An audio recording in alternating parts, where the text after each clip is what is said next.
Howdy, howdy, howdy, my name is Anachi Sasuke, and welcome back to Let's Read Homestuck.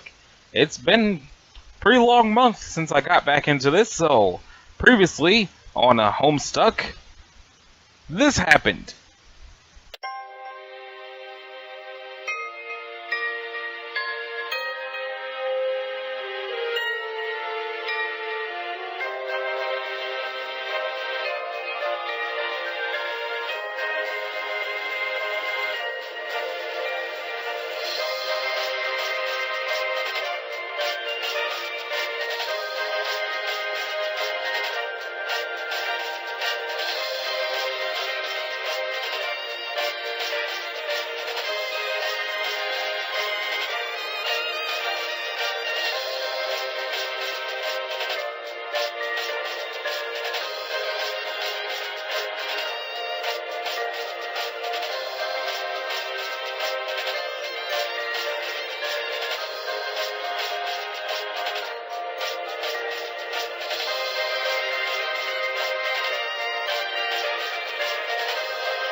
Now in this episode, it's the beginning of the end of Act 4. So, Rose Egress. This is my final entry. My co-players and I have... Right. Gotta take off my eyes so that there's not weird anime glare. Almost forgot. And Okay. My co-players and I have made every earnest attempt with occasional relapse to play this game the right way. I have been meticulous in documenting the process to help our peers and successors through the trial should we fail. In my hubris, I believe these classes were relegated to the Earthbound, but in even this quaint supposition, I was in error. Our otherworldly antagonists have assured us of our inevitable failure repeatedly, while the gods whisper corroboration in my sleep. I believe them now. I just blew up my first gate. I'm not sure why I did it, really. I'm not playing by the rules anymore. I will fly around this candy-coated rock and comb the white sand until I find answers. No one can tell me our fate can't be repaired. We've come too far. I jumped out of the way of a burning fucking tree, for God's sake. I have used a spell to rip this walkthrough from Earth's decaying network and sealed it in one of the servers floating in the furthest ring.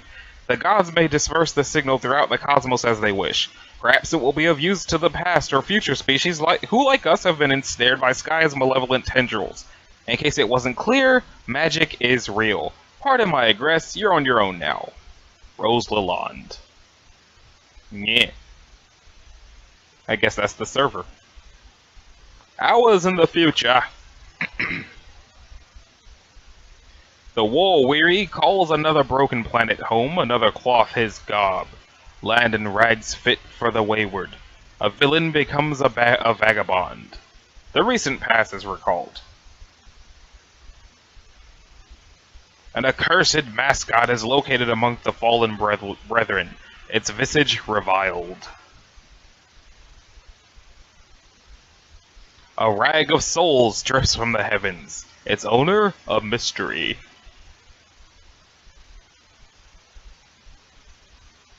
A boy finds a dead friend, her ring recovered. The boy sees himself in a cloud, his destination revealed. Hours in the future. A mistress becomes a mendicant. The recent past is recalled.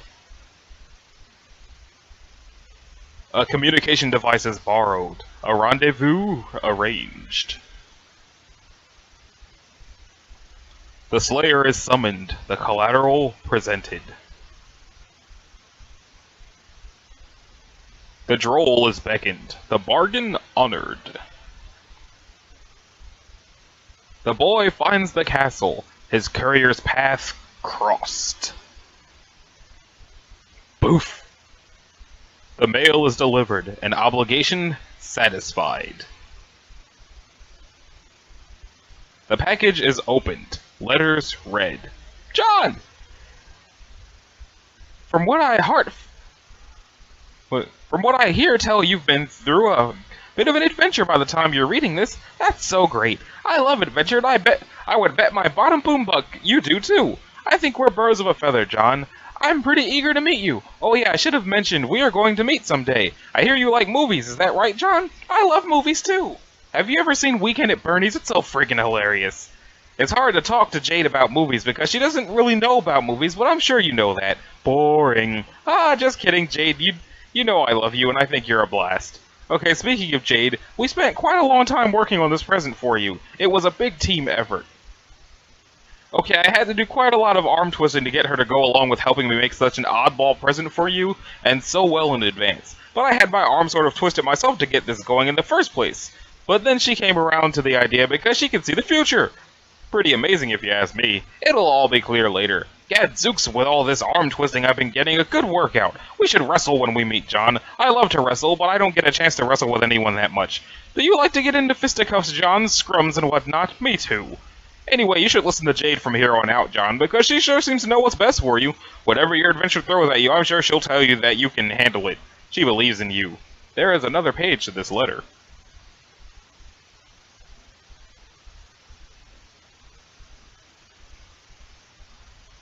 There is another page from another letter from a different author. Oh, kicking Christ in a dirty diaper, I almost forgot to mention what's in this box. Sorry, this shit's so small. I mean, obviously it's small. Contents.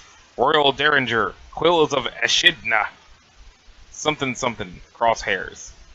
Dear John. Happy birthday! Even though it's super late and you probably went through a lot of trouble to get it, I really hope this present cheers you up. You looked so sad while you were reading my letter, which is to say, the one you're reading now. I can explain. You see, when I go to sleep, in my dreams, I wake up on the moon of a planet called Prospit. By now you must know all about this place. I have lived there in my dreams most of my life, and I made so many friends there over the years. And you were there too, but you were asleep. The fact that you are awake now, I think means all my friends are in trouble. You are awake because it is your job to help them. We will both help them, but, I know these things because while I was on the moon, whenever it passed through sky, I could see lots of things in the clouds. The past, the future, stuff about our friends, and stuff about you. Now that you're awake and apparently at the center of Skya, wow! You should be able to see stuff in the clouds too. Maybe you already have. About this present.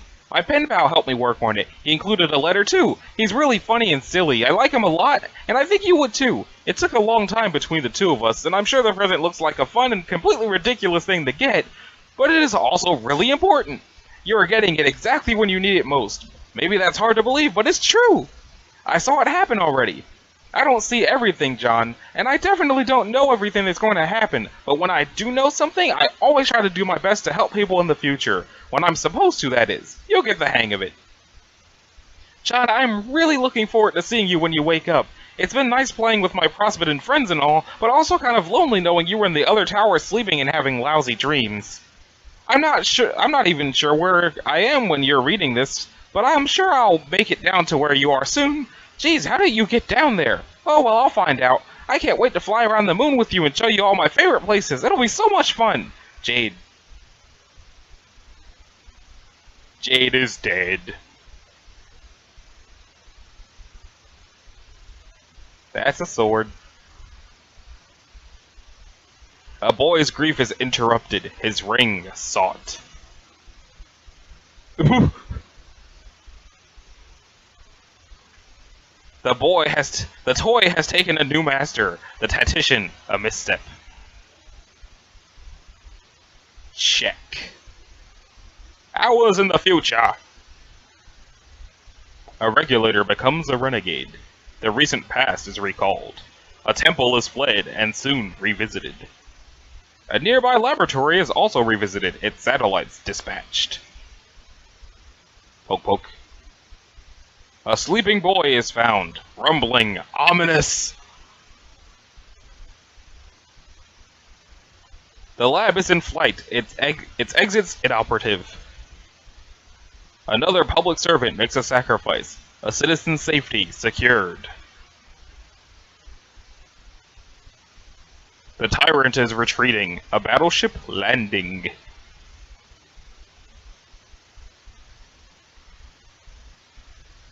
Bye-bye now. Tear. A grandfather mourns, a family tradition honored. A queen mourns, a kingdom bid farewell. Did I say king? I meant queen. Hours in the future. Her journey through the windswept must be walked alone. Her entourage bid farewell. A queen becomes a questant. And then years. The hell is that? A key is employed. A command station repaired.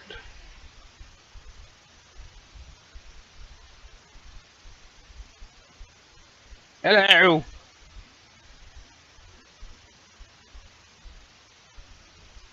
What?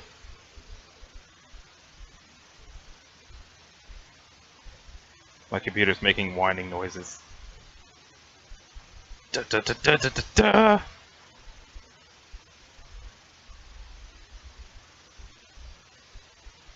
It's the bunny. There's another cloud. And inside, a dark laboratory unused for years. Inside, a fourth wall pilfered from a bureaucrat's office and absconded with years ago. It isn't turned on. But if it was, this is almost certainly what we would see. Recap number 2. Picking up from where we left off, I typed a really long recap, and then some other stuff happened.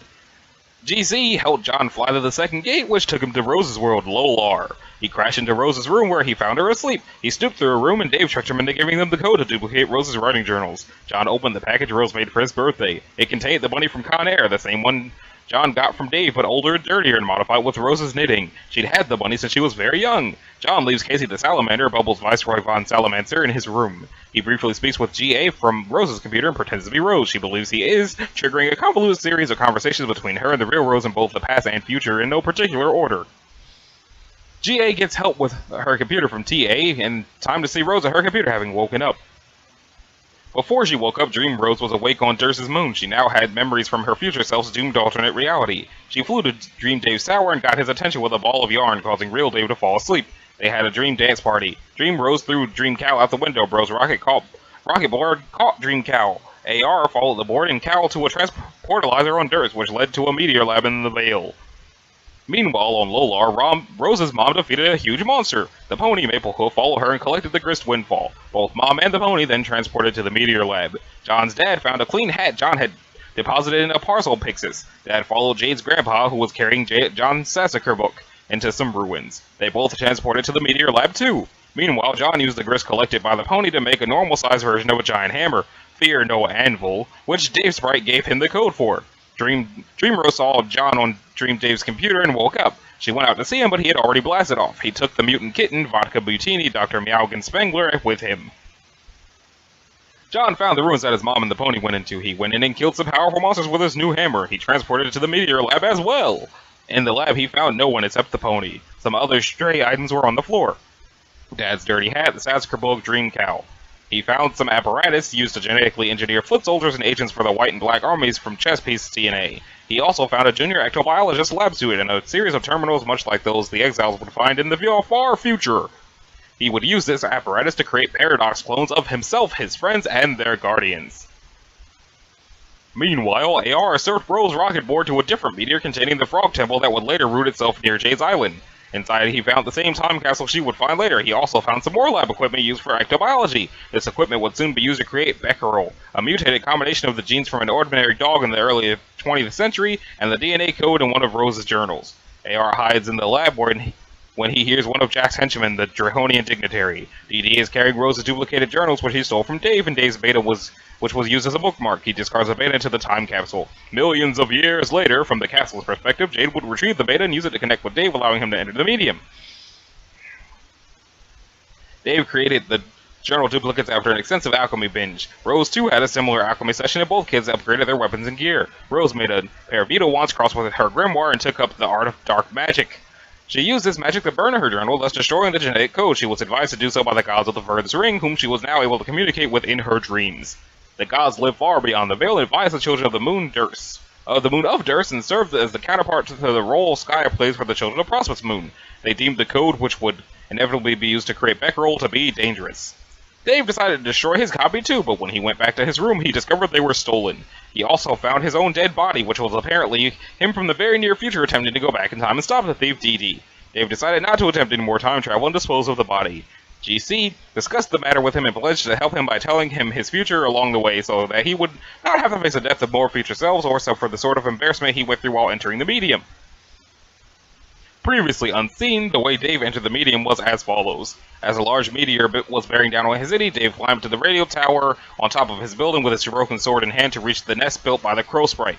The sprite guarded the egg, which unknown to Dave simply needed time to hatch before he could enter. The sprite pecked his head and he fell. He was saved by Bro's rocket board. Meanwhile, Bro was on top of the meteor riding as it descended. He used his sword to chop it in half, splitting it into two pieces, diverting the initial impact from their building to two separate impact sites. He thus bought a little more time for the egg to hatch, which it did just before their location was consumed by the blast.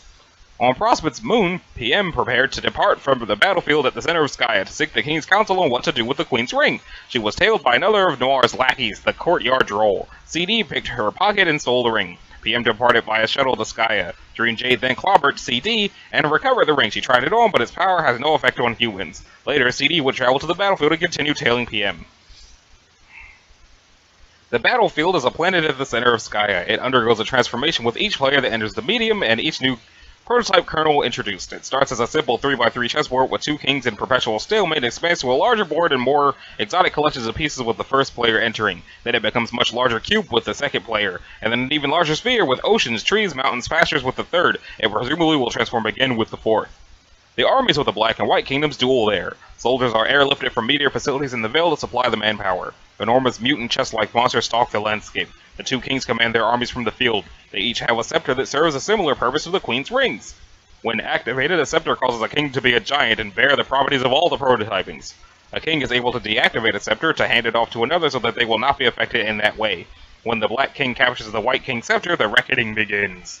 The reckoning sends all the meteors in the Veil towards Skya in stages. First small ones, then gradually the bigger ones over a 24-hour period. There was a war-weary villain on the battlefield who was a simple farmer and tired of the conflict. WV united a band of soldiers from both armies to lead a rebellion against the Black King. Before they could attack the king, Jack Noir, now empowered by the Black Queen's ring, intercepted the coup. He destroyed the King's scepter and killed the king. Jack then killed the entire rebellion army, sparing only WV.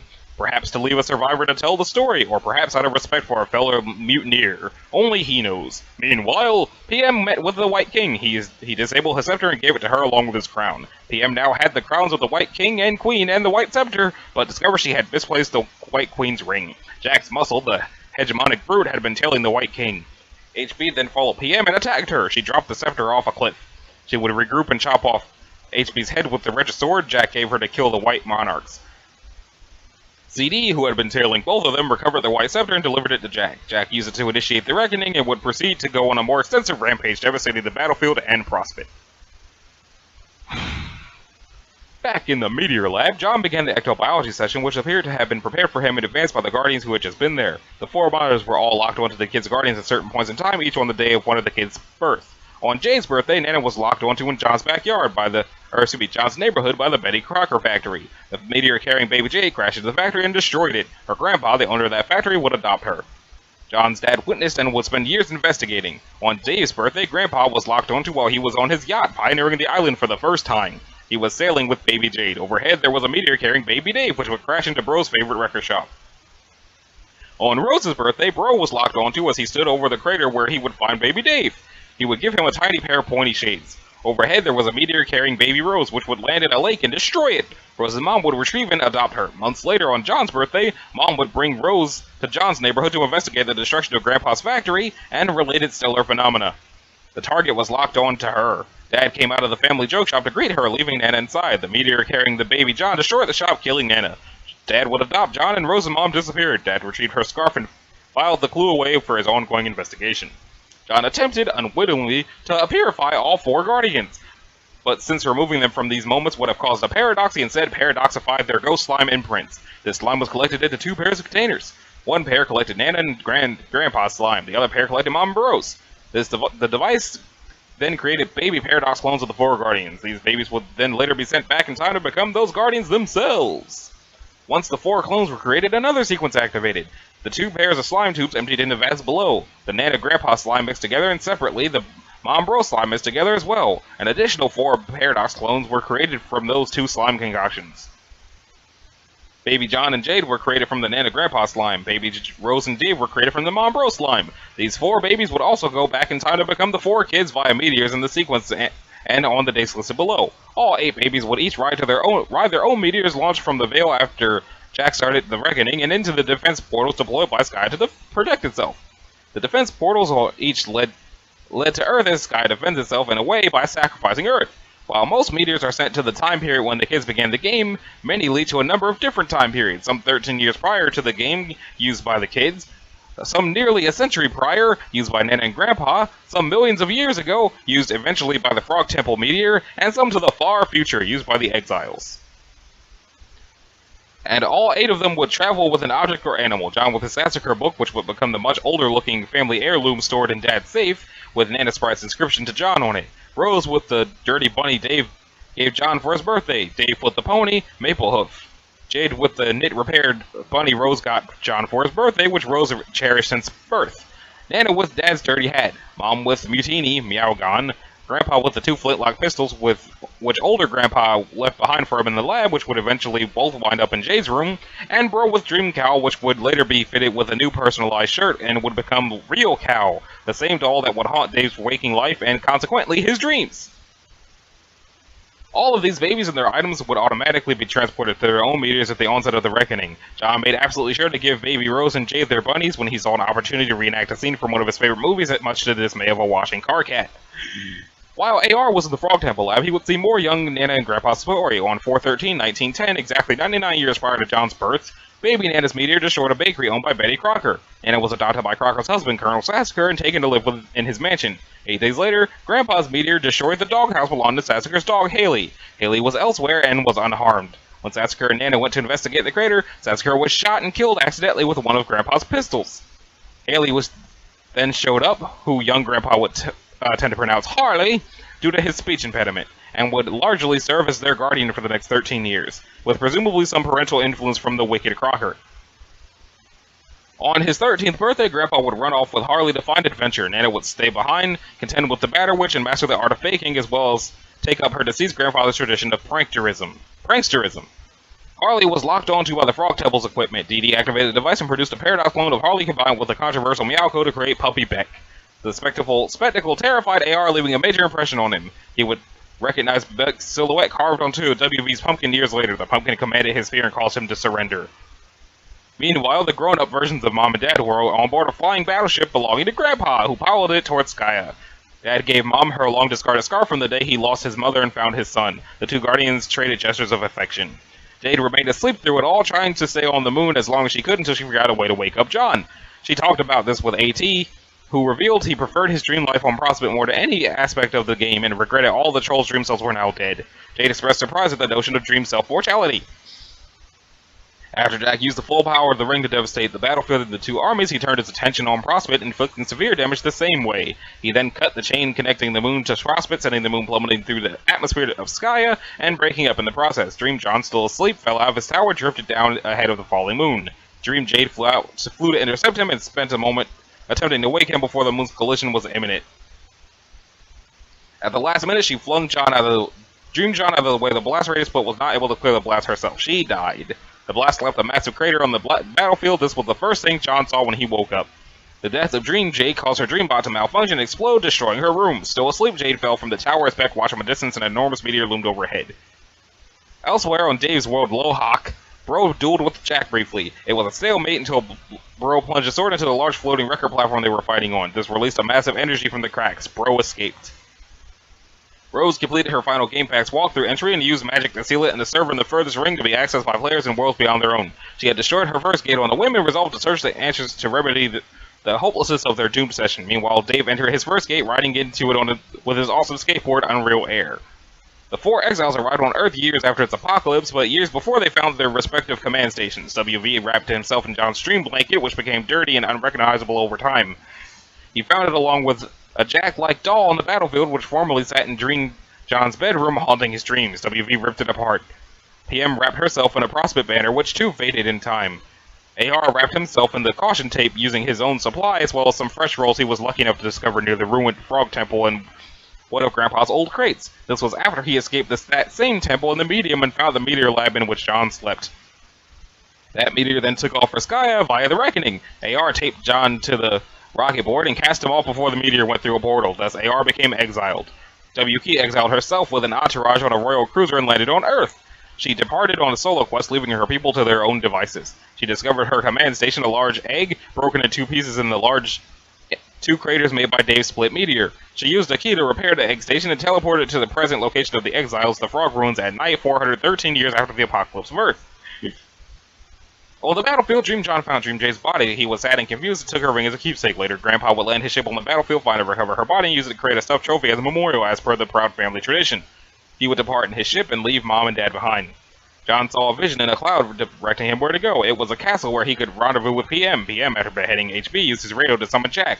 He came and traded the 2 white crowns for the green box.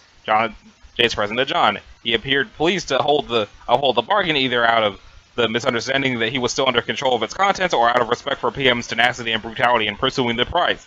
Only he knows.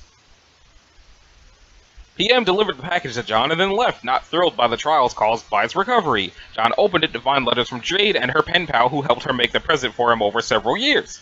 The gift was a pen pal's idea, and he himself was coerced into the plan by someone else. The box contained a modified version of the stuffed bunny John had received for his birthday twice already. It was the same knit-repaired bunny John had sent back in time with the baby Jade, and she presumably kept it as a cherished childhood toy ever since. It was now upgraded with mechanical parts, fully mobile and autonomous. Yeah, autonomous. It was also included with 4 powerful weapons: the Royal Derringer, broken sword, the Quills of Echidna, wands, Ahab's crosshairs rifle, and the Wool Hammer of Zilihu, hammer. Each was shrunken down to be bunny-sized. As John mourned Jade's death over her letter, he was interrupted by Jack's sword. Jack was after the ring, but the heavily armed mechanical bunny intervened, recognizing John as its new master. Jack, knowing the danger of the toy, was forced to retreat. Finally, a cloud showed John what he was supposed to do with the ring. It was held by a mysterious Black Hand. In the far future, on Earth, the exiles gathered around Exile Town. WQ asked WV for something. WV revealed he had been storing the complete quad prototype ring in the sleeve of his trusty knife. It had been there all along, much to Serenity's surprise. And then I started working on Act 5. So, having done that recap at varying speeds, and caught up with the beginning of Act 5, this is probably a good stopping point for this episode of Let's Read Homestuck. I'm going to try to do an episode every day alongside Zelda Month, which is going to be a little bit shorter than I had initially intended. I was going to try to do at least 5 Zelda games. But my computer doesn't want to work with the last 2, so I'm going to decrease that to 3. So 3 Zelda games throughout Zelda Month, have Let's Read Homestuck happening, and I may also have episodes of Stardew Valley happening during Zelda Month as well. Because my computer is not strong enough for me to just flat out have an entire month of nothing but Zelda. So in the meantime, thank you guys for watching this episode of Let's Read Homestuck. This is going to be reading it again, and in the next episode we're going to get to name this planet right here. So, thank you all for sticking around and have a good one.